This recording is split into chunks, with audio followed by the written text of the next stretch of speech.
জয়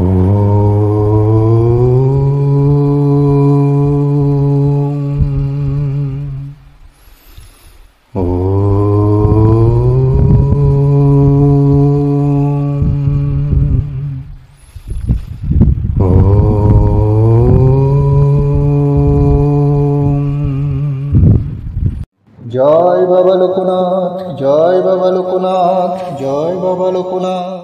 ওম অপবিত্র পবিত্র বা সর্বাবস্থানগত পিবা জয়শ্বরে পুণ্ডরিকাক্ষং সবজ্জভ্যন্তরে শুচি। নমঃ শুচি নমঃ শুচি নমঃ শুচি। নমো তচ্ছৎ নমো তচ্ছৎ নমো তচ্ছৎ। নমো শ্রী বিষ্ণু নমো শ্রী বিষ্ণু নমঃ শ্রী বিষ্ণু নমঃ নমঃ। নমস্কার সবাইকে। আজকে আমি আলোচনা করব বাবা লোকনাথের কিছু বাণী, মহান বাণী, যে বাণীগুলো আপনাকে পরম শান্তি লাভ করতে সাহায্য করবে। তো চলুন, প্রথমেই যেটা শুরু করতে হয় বাবাকে প্রণাম। তো আগে আমার সাথে সবাই বলুন ওম নমঃ শ্রী গুরুবে লোকনাথায় নমঃ। ওম নমো ভগবতে লোকনাথায় নমঃ। ওম যোগীন্দ্রায় নমস্তভ্যং ত্যাগীশ্বরায় বৈ নমঃ। ভূমানন্দ স্বরূপায় লোকনাথায় নমো নমঃ। নমামি বরদি চন্দ্রং নন্দনো কাননেশ্বরং হরিম। নমামি লোকনাথং লোকনাথং কল্পতরুম। ওম নমঃ শিবায় শান্তায় কর্ণত্রয় হেতবে। নিবেদয়ামি চতনং গতিস্তং পরমেশ্বর। নমস্তে গুরুরূপায় নমস্তে ত্রিকালদর্শিনে। নমস্তে শিবরূপায় ব্রহ্মাত্মনে নমো নমঃ। জয় বাবা লোকনাথ, জয় মা লোকনাথ, জয় শিব লোকনাথ, জয় ব্রহ্ম লোকনাথ, জয় গুরু লোকনাথ। ওম শান্তি, ওম শান্তি, ওম শান্তি, ওম। লোকনাথ ব্রহ্মচারী 1730 খ্রিস্টাব্দে জন্মাষ্টমী তিথিতে তৎকালীন যশোর জেলায়, বর্তমান পশ্চিমবঙ্গের উত্তর 24 পরগনা জেলার বারাসাত মহকুমার 84 চাকলা গ্রামে জন্মগ্রহণ করেন। ভক্তদের কাছে তিনি বাবা লোকনাথ নামে পরিচিত। তার বাবার নাম রামনারায়ণ ও মায়ের নাম কমলা দেবী। বাবা ছিলেন ধার্মিক ব্রাহ্মণ পিতামাতার চতুর্থ সন্তান। তিনি লোকনাথকে সন্ন্যাস ধর্ম গ্রহণ করানোর জন্য 11 বছরে উপনয়ন দিয়ে পাশের গ্রামের ভগবান গাঙ্গুলির হাতে তুলে দেওয়া হয়।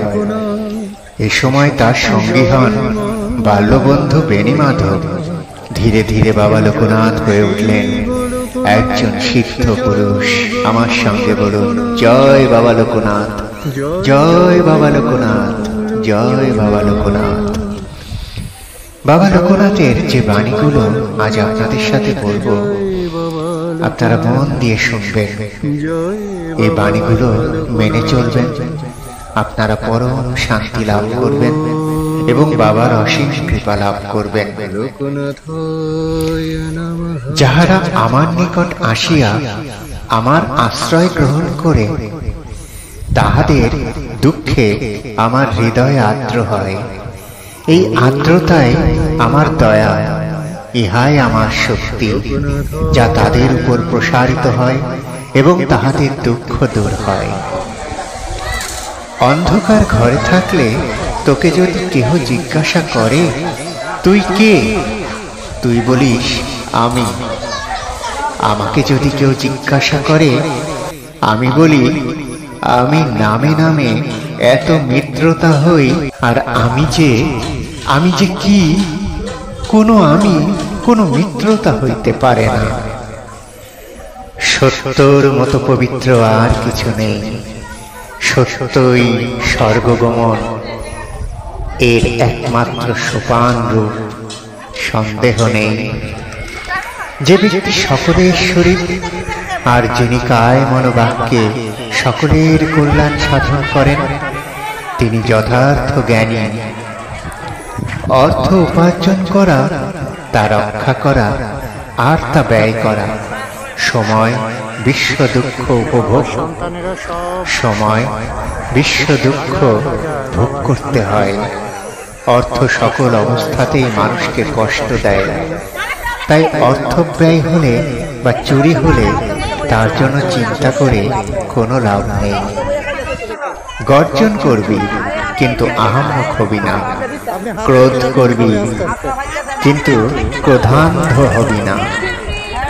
যে ব্যক্তি কৃতজ্ঞ, ধার্মিক, সত্যাচারী, উদার চিত্ত, ভক্তিপরায়ণ, জিতেন্দ্রিয়, মর্যাদা রক্ষা করতে জানে আর কখনো আপন সন্তানকে পরিত্যাগ করেন না, এমন ব্যক্তির সঙ্গে বন্ধুত্ব করুন।